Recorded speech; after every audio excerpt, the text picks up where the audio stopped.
Good morning. Good morning for us. Good evening for you.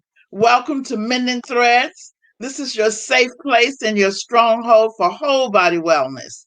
This is a transformation series here at Mending Threads, and we're going to be talking about topics today that address things that we don't know so that we could have a better idea of who we are and how we want to give a perspective to things that are going on today in our lives.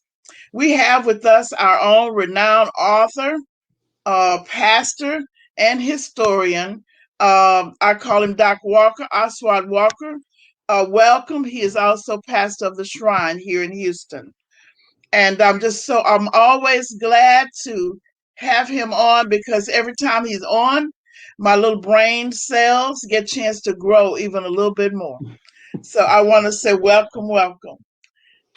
Glad to be here. Glad to be here. Associate pastor. I don't want to make senior pastor and the executive pastor mad, but yeah, I'm always glad to be here, Dr. Lewis. Yes, Always. yes. Well, I forget to give all those levels and everything. So, but yeah, associate pastor. Yeah. Okay, welcome. I do want to welcome you this morning. And I know that people have called me wanting to know how did we choose when I discussed it with them. What is this topic about? And but I know that we know so much about him, maybe, but only those things that people want us to know, and maybe we need to think through it. So, how did you choose this topic this morning?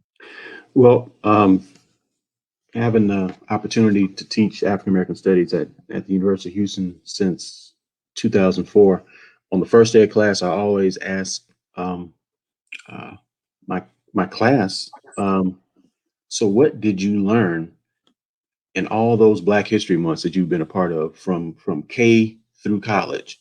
Tell me what you Mhm. learned. And they generally learn that Dr. King had a dream, that Rosa Parks refused to get off the bus, and they maybe know one, two, three other little tidbits Good thing. Hmm. about our story. I'm talking about all of African and African American history. I mean, it's so uh, it's horrifying how little um, we know, how horrible the miseducation system has been, or how effective the miseducation system has been at distorting our story. And Well, so, what one of the things that I wanted to know is, um, are they are they still teaching um, any history, African American history, in the schools, or is that required, or they just have a report during that month? well, there's no African American studies curriculum or requirement, um, at least in Texas public schools. I know there's an attempt to get African American studies into classrooms um, as part of that curriculum. But as it stands right now, it's what's the phrase, catch as catch can. And so it really depends on the school, the teacher that you have, um, in terms of how much you're going to get of our story and or our perspective on the national or the global story. But when I talk to my students, so they share their own frustration with how little they've been taught about our story, but they all agree that the person that they've heard the most about is the Reverend Dr. Martin Luther King Jr. And Hmm. so, you know, to go from that premise that this is the person that we know the most about, and so then we Hmm. dive in and talk about, well, what do we really know about Dr. King? And so it's from those conversations that this topic, the unknown king, um, has arisen for me. I've written articles about it, done speeches, presentations about it, because what we find is when we look at what most of us know about Dr. King, it it's from the king of the 1950s to 1963, maybe a little bit into 64, but there is a Dr. King of 1965 through 1968, those last 3 years of his life, Hmm. that we know little about. But not only that, the whole king, there are just different aspects of his entire life that have been minimized, that I think if we paid more attention to, we would not only have way more respect and reverence for the courage that it took for him to make the decisions that he made, but we would recognize the courage that's in us. We would learn to recognize the king that's inside of us. And so I'm really passionate about us going beyond this surface level presentation of who Dr. King I is. remembered that I was reading and something, and it says that he wrestled with so many things, and it was difficult for him to make decisions, to make a move, and how key peers were to him, and that nobody's really talking about helping young people or helping us understand how to listen, how to discern what to do, how do you make a move. And they said that early in his life he was torn about what to do. See what you said right there, Dr. Lewis. The fact that Dr. King had contemporaries, the fact that he had others to help him to make decisions. That's not how we're taught about Dr. King. We're taught Hmm. About Dr. King as if he had all the answers, as if he made all the decisions, Hmm. and as if he knew how his life was going to turn out. And so, if we teach Dr. King from that perspective, then no decision he ever made was difficult because he already knew the end story. But that's not how his life was. That's right. He wrestled with everything, Hmm. just like me and you. If we're doing something and we make a decision to go right, okay, we go right, and then certain things happen. Then we start questioning: did I go the right direction? Was that the best way? Maybe I should have done something else. You've got all these pressures and questions that we ask ourselves as human beings. We Hmm. don't teach King as if he was a human being. We give him Yes. almost a messiah status, um, to where, I already know how things are going to turn out. So this is how my life goes. And, praise me for being so great. I think there's more praise to be heaped upon King when we know the real King, when we know those things that he wrestled with. Like, most people don't teach that Dr. King initially didn't even want to be a preacher. He wanted to be a Right. college professor. He wanted to be a college Hmm. professor. He didn't want to be a Hmm. preacher because he thought um, preachers focus too much on the emotional, too much on an anti-intellectual approach to everything, too much on life after death, pie in the sky, and not enough Hmm. on what Living. are we going to do on a Hmm. regular daily basis? What information are we giving our congregants that are going to help them make life better on this side of the grave? So he didn't want any part of that whole tradition of um, Hmm. like Wait until you die. Wait wait until the until you die. yes. We're in the Hmm. world. We're not of the world, so we don't have to worry about these worldly things because you're going to receive your milk and honey and your gold Nikes once you die and go off into heaven. He was like, well, what does God want for us right now? Um, but he finally made those decisions to lead him towards being a minister, but he didn't want to be a minister from that traditional Yes. perspective. But that's just Yes. one of those. I'm sorry. Go ahead. Yes. No, I'm agreeing with you. I said yes. I remember that. I remember that I was reading something else sometime back where he was upset, where he was not political, where they were trying to teach him to be political, and how he just wanted to just get it done. He just thought that things should be this way. It should be right, and so he wrestled with that, and how he learned along the way. You see. And a huge part of that wrestling is the another part of the untold story, the mentors that were a part of his life. Of course, his father and others, but uh, the people that guided King were really legends in and of themselves. The Yes. legendary Dr. Benjamin Mays, the legendary theologian Reverend Dr. Howard Thurman. Uh, these were the persons that were challenging Christianity for being so racist. that were challenging uh, Franklin Delano Roosevelt's New Deal as um, being uh, no deal for Black people. So they were Mm-hmm. like, we are, we're these great intellectual minds, and we're these, revered men of the cloth, but these are the things that we've got to think about, wrestle with, and discuss and talk about with anyone that we come in contact with, whether it's in the church house or outside of the church house. And then we've got to talk about what are we going to do about it. We're not just going to sit back and wait until we die to you know, Right. get our rewards. What is God calling us to do while we are in the land of the living? Which really speaks to one of my favorite scriptures, Luke 4:18-19, where Jesus walks in the temple. He reads from the scroll of Isaiah, and he says, "The Spirit of the Lord is upon me to preach good news to the poor, recovery of sight to the blind, liberation for those in chains." He's basically laying out what his ministry is all about.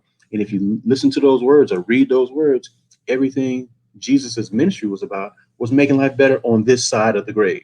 And those are the Mm-hmm. types of mentors that were in the ear of Dr. King, shaping who this man was to become. He was actually, as you said, but he was actually giving us a guide as to how we should deliver the word in the urban. I call it the urban world, in another place that does not interface with all of the other privileges and etc. So he was actually giving a guide for the church as to how to heal, and the pastors how to take a leadership through his own becoming. I call it his own struggles and becoming. You see. See, that's what I like talking to you, Dr. Lewis, because we're right there. You talked about his Mm-hmm. own becoming, um, Mm-hmm. because and when you say that, you're talking about King on a journey of discovery and of growth, and he was on that, and a part of that discovery, a part of that growth, was the organization and organizations of which he was a part. Um, That's one of the things that's not taught as well that drives me crazy. He was a part of the SCLC, the Southern Christian Leadership Conference. Yes. And I always harp on to my students that you all need to check out the documentary series Eyes on the Prize, because it shows many scenes from those SCLC meetings where it's Dr. King and Andrew Young and Hosea Williams And and sometimes I'd like for you to be Diane able. Nash. Our producer said that sometimes I would like to see if we could pull up some of that and show snippets when we. We we can.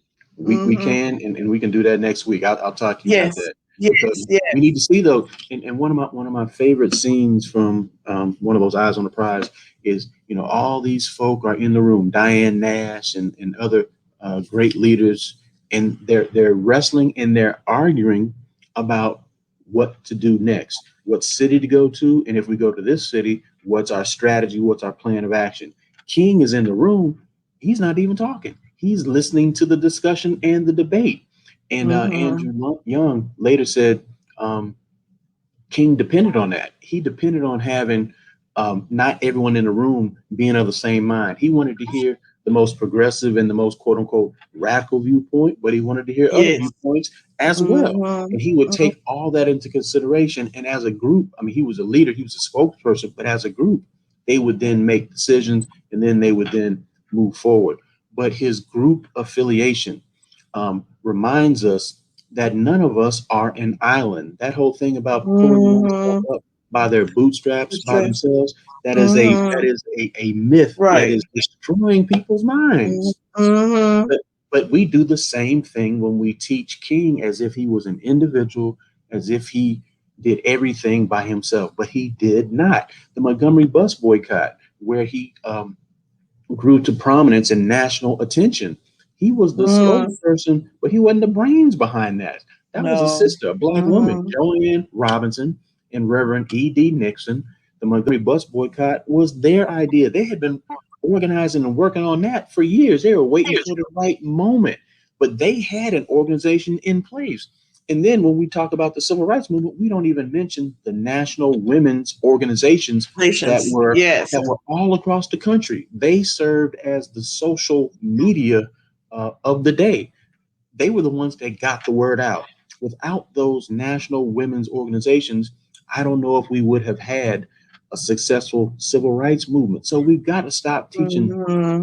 civil rights movement as if it was just a bunch of individuals doing individual things, or King as if Well, he was this messiah all running around doing things all by himself, making proclamations. It was a group thing. It was a communal thing. I am because we are. We can do more together than we can apart. and it's those themes like that. I am because we are, and looking at organizational, I call it locking arms.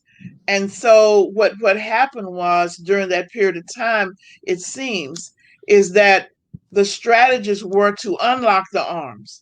The strategy was to start giving credence and recognition to separate individuals and separate groups in Yeah, order that they not remain together, you yeah, see, and start giving money to different facts, facets of the group itself.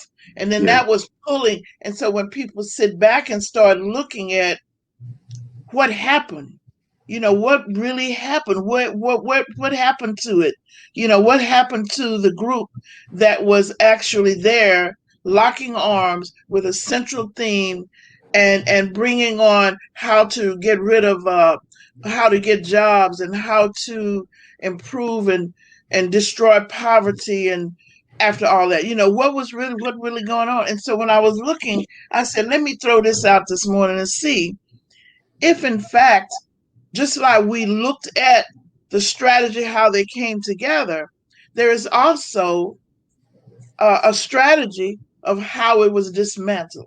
of how it was dismantled. And you can That's go right. many different ways with that conversation. You can talk about COINTELPRO, the FBI's counterintelligence program, which Mm-hmm. existed to tear apart Black organizations and tear and undercut the Black community's support of these leaders and organizations who were trying to make life better for Black people and really for all people.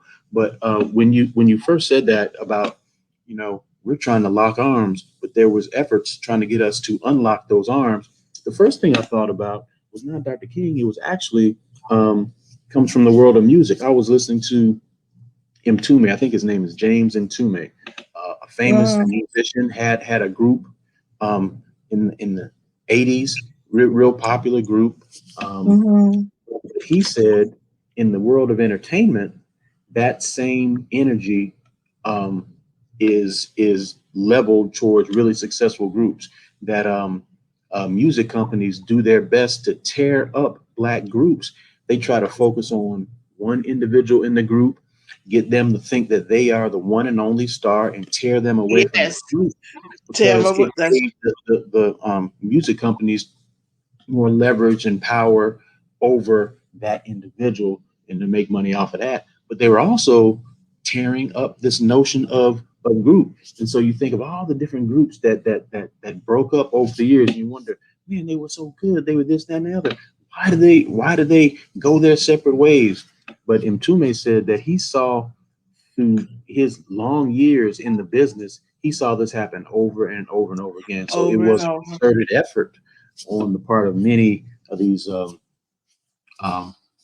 excuse me, musical companies. But to get back to Dr. King, um, that same thing happens when we ignore um, not only his mentors, but his contemporaries, those Yes. women and men who were doing great things with King and before King. Like so many of the people that he worked with, they were already doing the work. He Mm-hmm. was really, what is the thing They we call call him? it the spokesperson for the group. We call Mm-hmm. him the drum major for justice, right? Well, the drum Mm-hmm. major doesn't play all the instruments. The drum major just gets everyone together so that they are marching to the same beat, playing the same tune. And that is Yes. literally what Dr. King did. He had Yes. incredible contemporaries, the Reverend James Lawson, um, who conducted the nonviolent resistant workshops so that we knew that participants in these particular protests They knew that this is how we are going to, this is how we're going to respond. This is how we're not going to respond. And so, but Mhm. that was his calling. Um, Reverend C.T. Vivian, Leon Sullivan out of Philadelphia. He was one that introduced the notion of selective patronage. He was like, I'm with you, Dr. King. We need to protest these folk who won't allow us to sit, buy a meal at somebody's lunch counter. However, if they're not going to employ us so that we can earn money, then we don't need to be giving them any of our money. So he introduced the strategy of selective patronage. That was Yes. Leon Sullivan. We don't talk about him. Mhm. Sister Mhm. Ella Baker. She was a fiery leader, and she was the one that would always challenge the older folk that were in the movement to give voice and opportunity and space to the To the younger younger sisters and one. brothers. That's She's the right. one that made a way Mhm. for SNCC. Mhm. Daisy Bates and her husband were legends in and of themselves, leaders in the Arkansas community, for the Little Rock Nine and for others. Oh my God, who is the uh, Edith Irby Jones, the doctor right here in Houston, Texas? She was the first black person to graduate from the University of Arkansas's medical school. Daisy Bates and her husband took her in. Um, Mhm. the National Women's Organization that I've already mentioned, Bayard Rustin, who was one of the main organizers of all those huge civil rights events and organizations, but he stayed in the background because he was a homosexual, and this is the 1960s. He didn't want that the specter of To come his out. sexuality to be another thing for those that didn't support the movement to be able to undercut the movement. But without him, there's no successful civil rights movement. Joseph Lowry, Ralph David Abernathy, Hosea Williams, Diane Nash, so many contemporaries doing great heroic work. And And we what about missed those out on hundreds of we missed thousands whose names we'll never know? I'm and sorry. you have so much knowledge about this. We'll never really know, since we didn't have an opportunity to get to know all of them, a few of them, as because of my age and some things. But I tell you, I got a lot from Edith Irby Jones. I was Yes. able to work with her. They had a hospital, a clinic, and I was Hmm. able to help her get her clinic started. But here's the thing: she shared so many, as I shared my story with her, some things she shared with me that we have no idea Mm. of what you had to go through just to get through the day. You see what I'm saying? That it was very difficult. And I imagine, she had to be much better. She had to take it from both sides, from her community and from the people who were allowing her to become educated. And she was global. She was working Yes, with Fidel Castro in Cuba. She was working with the yes, sisters and brothers in South Africa, and but she was always local as well. In her last years, she was a part of Shape Community Center's yes, Elders Institute of Wisdom. Just a yes. regular, everyday, normal participant. If you walked in, you would know that this sister has this international reputation of Uh-huh. training doctors and training healthcare professionals all over the globe. And so, can you imagine, as a black woman, the nerve it took to say, I don't care what the US government is saying about Fidel Castro.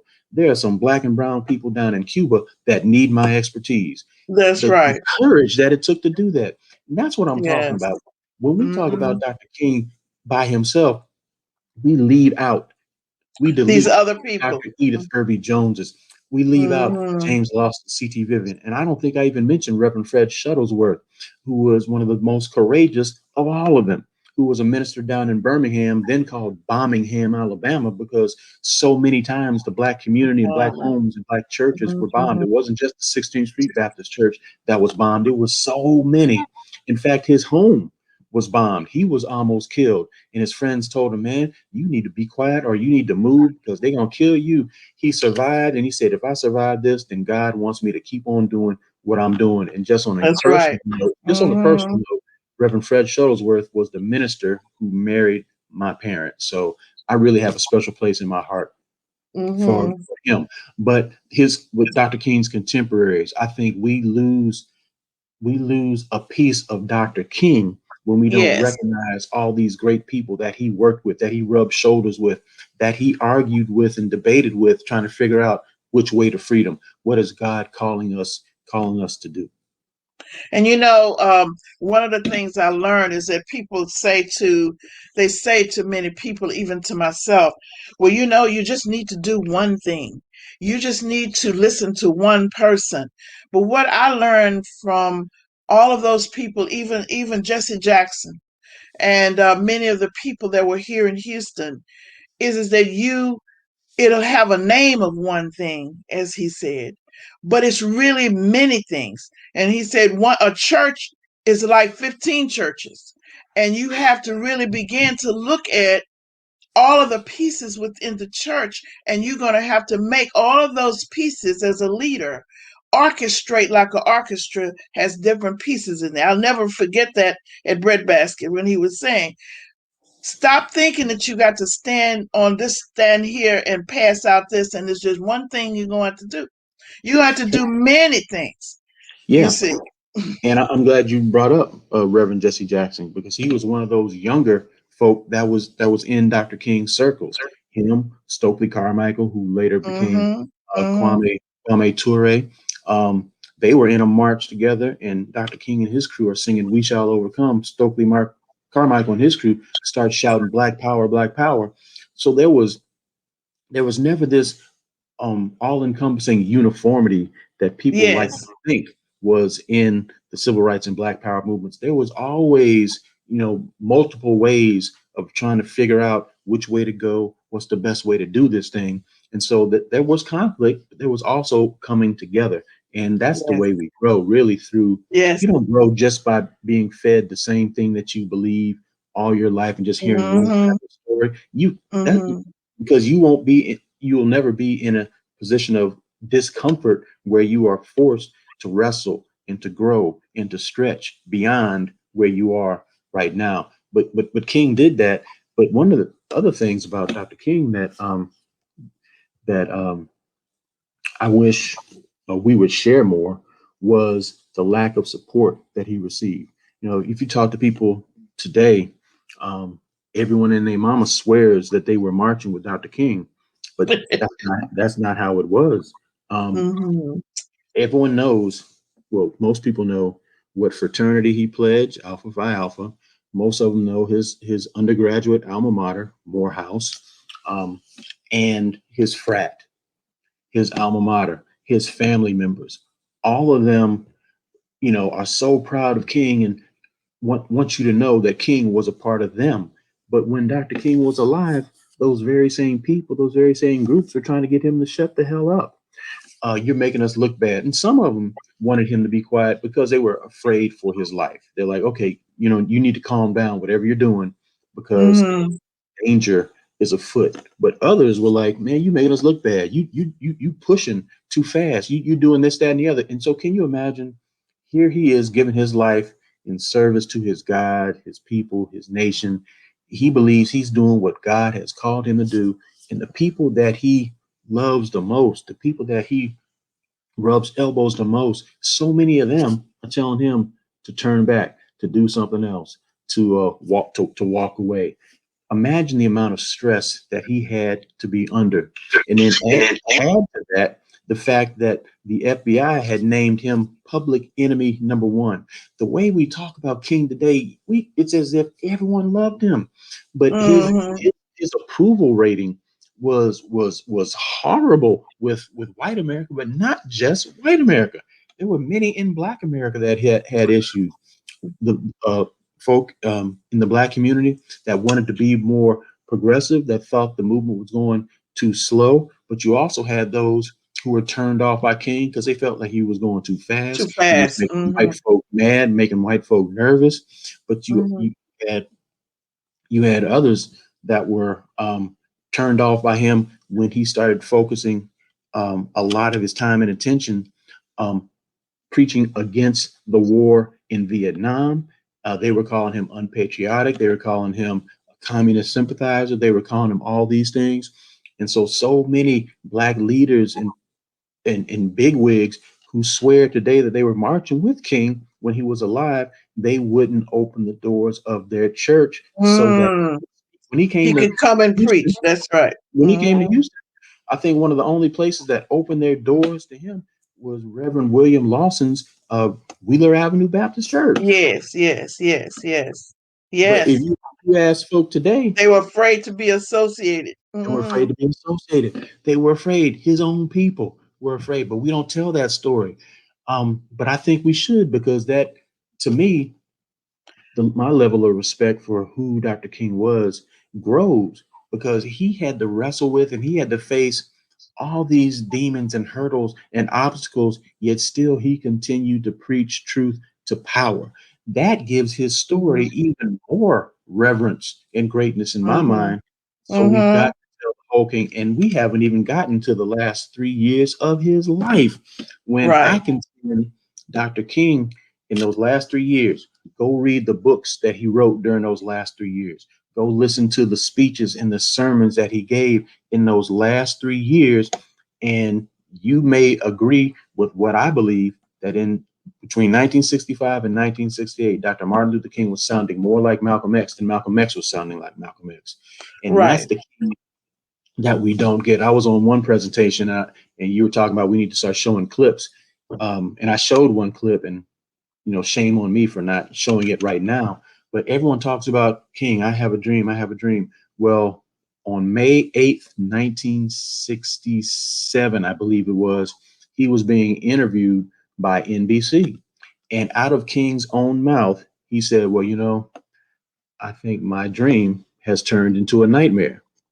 And I think back then I may have been naive, because we're facing some madness here.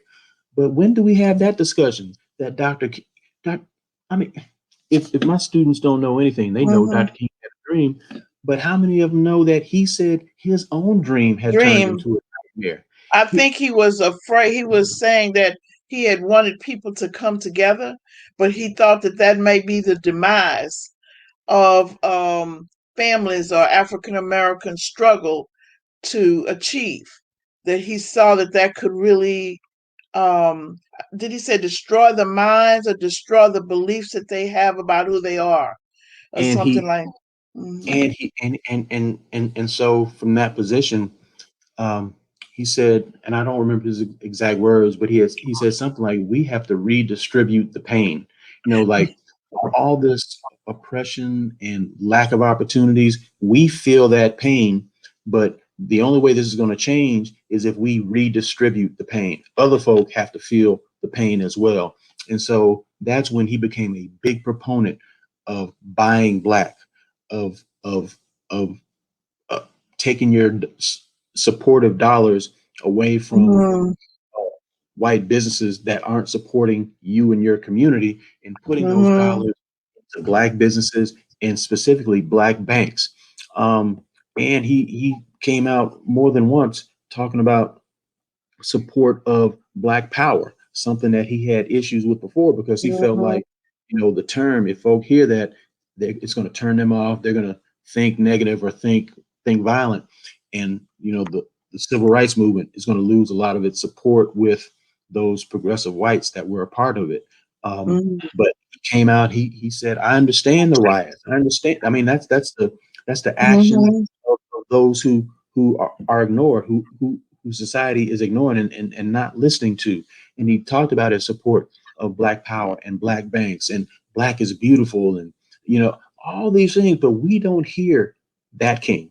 But not only that, what are his positions on things? We know he Hmm. had a dream. I said, okay, he had a dream. Okay, that one line from his one speech. Well, give me the name of the speech. What? It had a name. Give me the name of the march. What was the march about? It was for jobs and freedom. It was for very, Hmm. very specific things. But um, what were his positions on women in the movement? He had women in leadership positions all over, all inside of his movement. We need to talk about Hmm. that and celebrate that. Hmm. What was his Hmm. position on gun ownership? We assume because he used nonviolence as a tactic and as a strategy to achieve um, legislative victories for the Mm-hmm. movement, that he was against gun ownership, but he owned a gun, and Mm-hmm.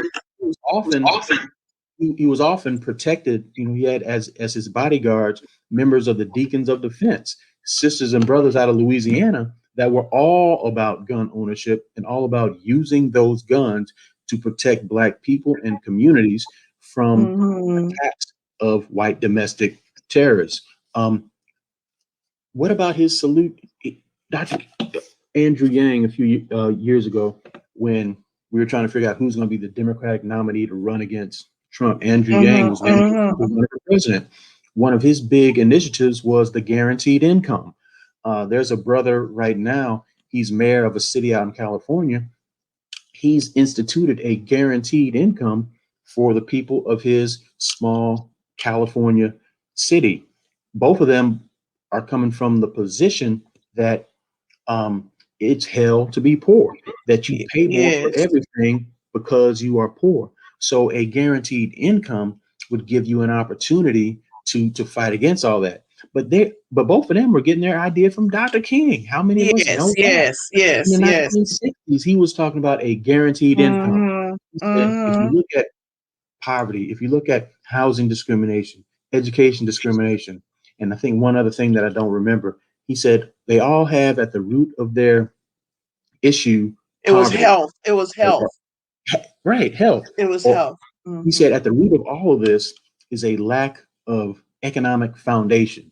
So if we were to provide as a society an economic foundation for our people, there are so many of these other issues that wouldn't be issues anymore. Now you can debate whether or not you believe that or the efficacy of that approach, but that approach is mind blowing. It was radical then, it's radical now. And that was one of Dr. King's solutions. He wasn't just talking about pie in the sky or what's going to go on after, what's Mm-hmm. going on with your soul after you die. He was trying to provide solutions to make your life better on this side of the grave, but we don't have those conversations.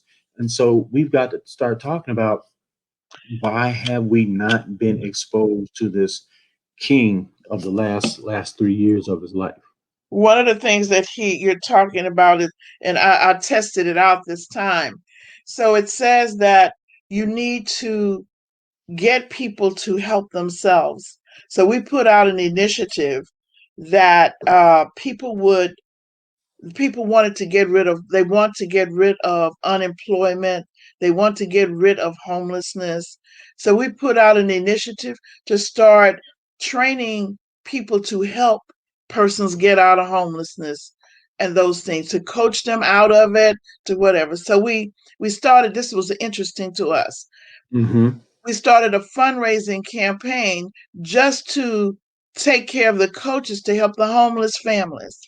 Mm. So we started sending out to, and guess what people, the response was, they were so, they okay, they were concerned that you were going to get something out of it. Mm. Do you hear the mentality? The mentality was that you can't help yourself, that we can't help ourselves, we have to wait for some legislation or someone to help us. But at Mm. the same time, we were spending, we were telling people to donate $10, $25, or whatever, because we already figured out that it only took $20 to help a person access a resource. Wow. That's Wow. all we, and so we figured it out. And so now we interviewed the homeless people. We Mm-hmm. interviewed people who need the jobs, and we interviewed the people, what kind of job do you, what can you do? Mm-hmm. So here's my point.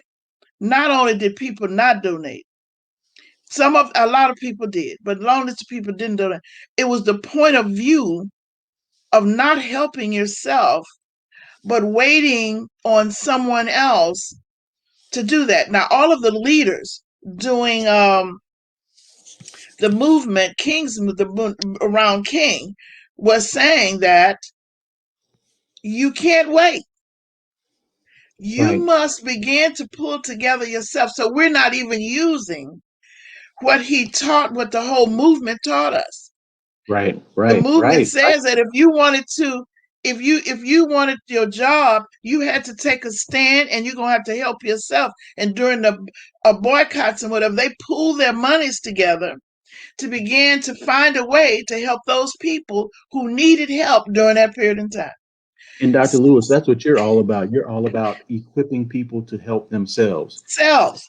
See, and so That's what you're all about. That's what you're all about. And you focus on health and whole body wellness, right?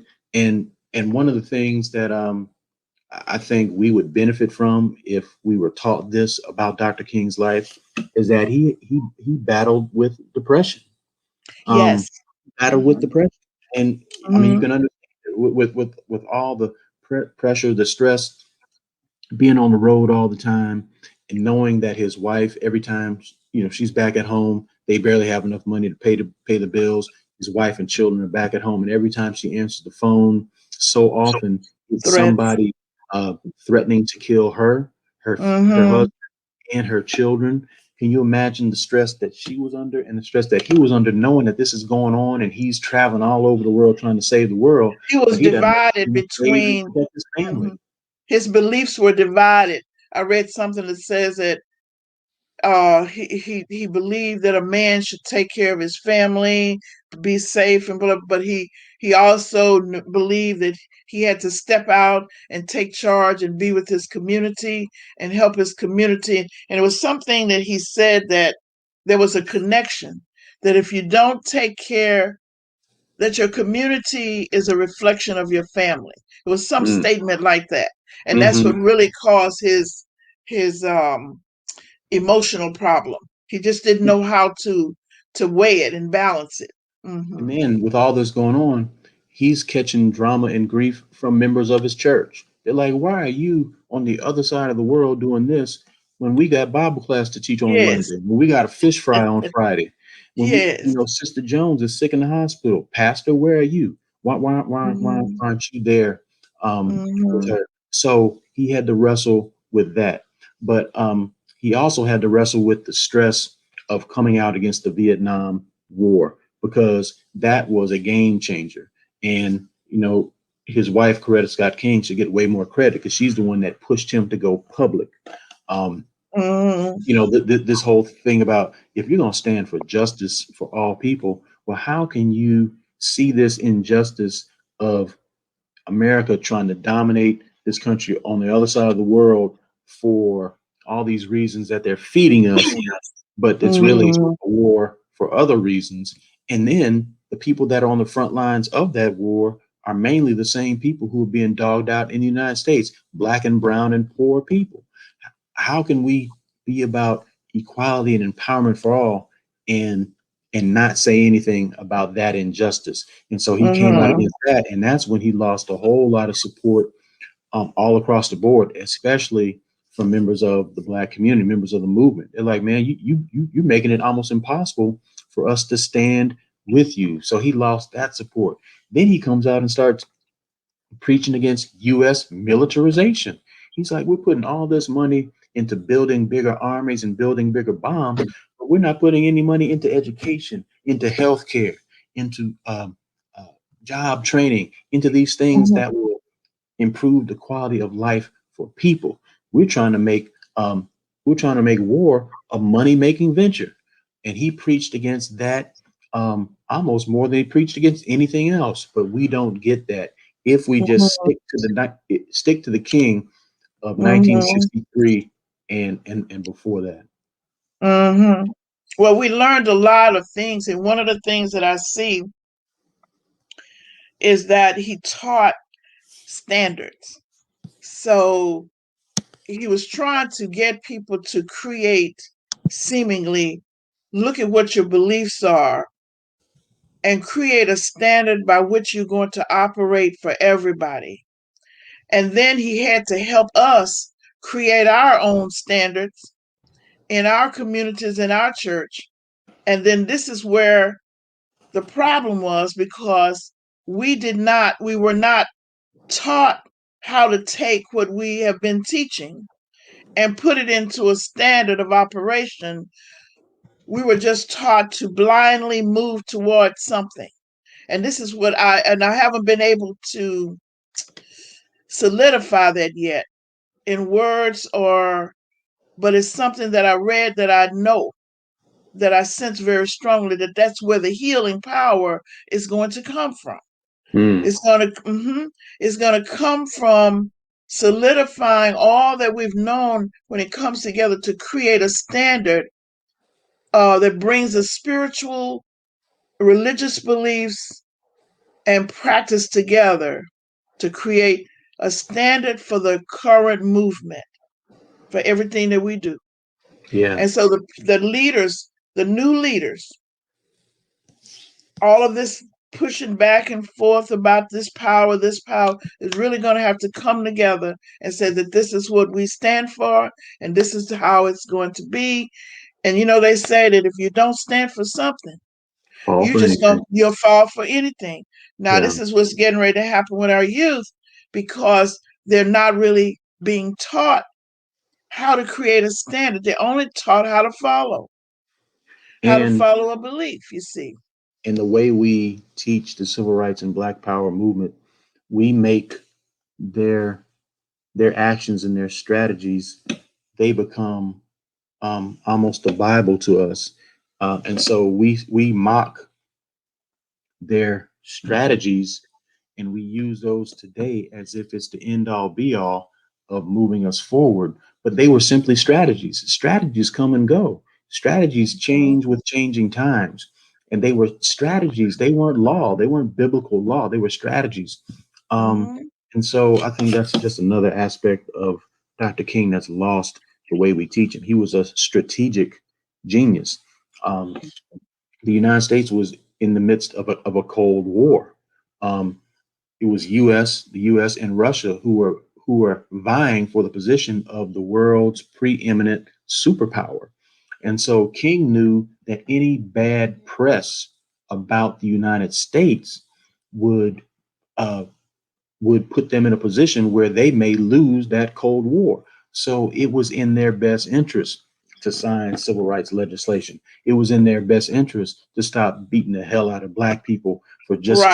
just trying to vote, just trying to uh, go into a store and buy lunch.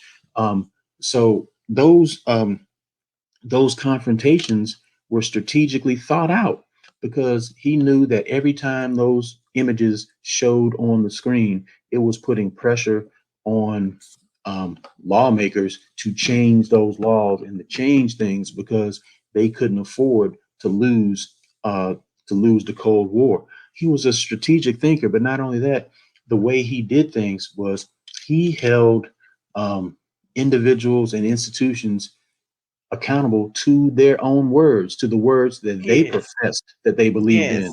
So he Yes. was always quoting the Declaration of Independence um, and the Constitution, and he was always quoting the Bible because these folks swore that they were all patriotic and swore they were democratic, Mhm. swore up and down Mhm. that they were good Christians. He says, Mhm. "Well, this is what you say, but this is what you're doing, and they are not congruent. So That's right. just be true to what you say on paper. Just be true to that." With Um, Doc Walker. so he was a strategic genius. And last few things I'll say because I know it's time to go. Um, No, no, I want to just keep right there for a second. oh, go I ahead. wanted to say then what does that say? Where are we now? Yeah, Is yeah, you just saying that you're saying something that's just like a mirror. yeah, yeah. So it can't be like we can't simply do things because that's what had been done in the past, whether it's the clothes we wear or the symbols or okay, because a lot of that was strategy. What are the strategies we need now? If we're going to be strategic thinkers, like Dr. King was a strategic thinker, well, what ways will be most effective in allowing us to achieve the self-determination, true freedom and equality that all human beings deserve? So we've got to be strategic thinkers. But I would say we need to look at his last initiative, the initiative that Dr. King was working on um, when he was assassinated, killed. That's another aspect. We just totally ignore the fact that he was literally killed. But Killed the for what last he believed, in his for what action. for what Hmm. he believed. The Hmm. last initiative he was working on was the Poor People's March on Washington. Yeah. And, everyone is all excited about the movie Judas and the Black Messiah. And they should be excited because it's a powerful movie about a powerful leader, Chairman Fred Hampton, chairman of the Illinois Black Panther Party. Um, Hmm. but what made Fred Hampton so dangerous was he was willing to organize and bring to the table blacks, Puerto Ricans, and Appalachian whites all to the table, saying we are all facing um, a common enemy, a common oppression, and the only way we're going to tear that down is by working together. Well, Together. that is literally the same thing Dr. King was doing while he was organizing the Poor People's March. He's like, if we look at this just economically, there are more poor whites than there are blacks. Um, and that message was beginning to resonate, almost Hmm. like Bacon's Rebellion way back in the day when Hmm. enslaved Africans teamed with dirt poor whites who were in the same economic boat, and they Hmm. gathered together and they started fighting those people who were economically dogging both of them out. And they were winning that battle for a while until Hmm. those who were the aristocratic land owning class offered those poor whites something that hadn't existed up until that point, the gift of whiteness. We can give you the gift of white status. So you can be dirt poor, but you can always say that with this gift of white status, at least I am better than that sister or that brother over there because they're black. But before that, that whole notion of whiteness didn't exist. But this idea of looking at our situation from an economic standpoint made different people, made Fred Hampton, made Dr. King dangerous in a whole lot of eyes. And so when Fred Hampton started doing that, when Dr. King started doing that, it's no surprise that they were both assassinated because it's dangerous when you start getting the majority of people to recognize, man, we have more in common than not. Um, Yes. we if we pooled our resources and worked together, Lord have mercy, this whole thing could change. Yes. That just made him too dangerous. But if anyone wants to learn more about this king of the last few years of his life, 1965, Hmm. late 64, 65 to 1968, read the books that he wrote during that period. Why We Can't Wait was published in 1964. Where Do We Go From Here? Chaos or Community was published in 1967. The Trumpet of Conscience was published after he died in 1968, but it was a compilation of 5 lectures that he gave in late 1967, I think like November, December of 1967. Hmm. In Hmm. those words, you can find a lot of the, and you can see a lot of the growth. You said this earlier that he was on Hmm. this road to becoming, Hmm. willing to Hmm. wrestle with, and even challenge some of the positions that he held weeks, months, and years ago. Hell, that's a lesson that we can learn right there. Don't get so stubborn Hmm. with your own beliefs that you're not willing to Yeah. challenge your own beliefs and grow from old Hmm. to a new position that God is calling you today. Well, so much that you have talked about, but one of the things that I'm left with is that we need to engage in more critical analysis and also critical thinking. And I think that studying how decisions, how he made the process that he made the decisions, the process used to make the decisions should be studied.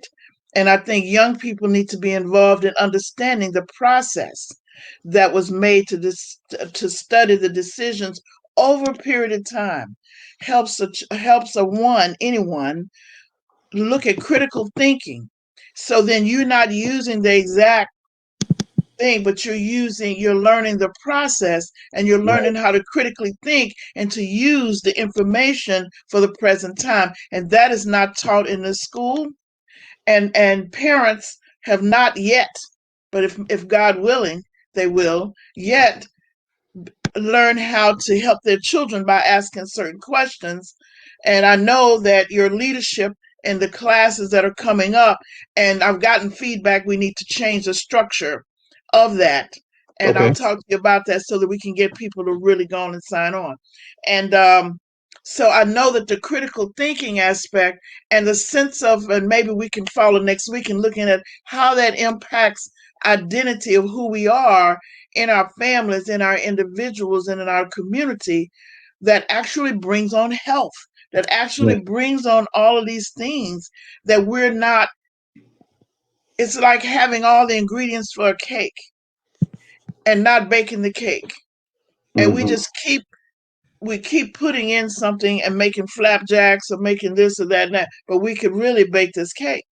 And so by looking at the standards and the process and things, I think we can move on with that. I want to say we have done a good job today, because I'm telling you, I'm thinking, and I know that the audience is thinking. I can't wait to get the feedback. And I want to let you know that now we have somebody that's going to be getting the feedback and giving it to us. Awesome. Can I give a quick shout out? Yes. So a lot of what we are talking about today, um, I was talking. I have a Facebook live show I do every week called Conscious Conversations every Friday, starting at 6 p.m. Central. And I had as my guest Marcus Davis, the owner of the Breakfast Club, and Yes. he's not only a great and brilliant entrepreneur, but he has an incredible political, social mind. And so Wow. we were talking about this very subject, and he brought so much to the table. I was learning from him, and I just wanted to give him a shout out because I really appreciated that conversation.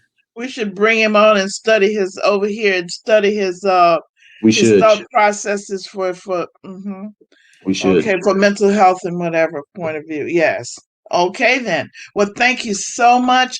I still want to encourage people to sign up for the mental health coaching program. This is a new class beginning.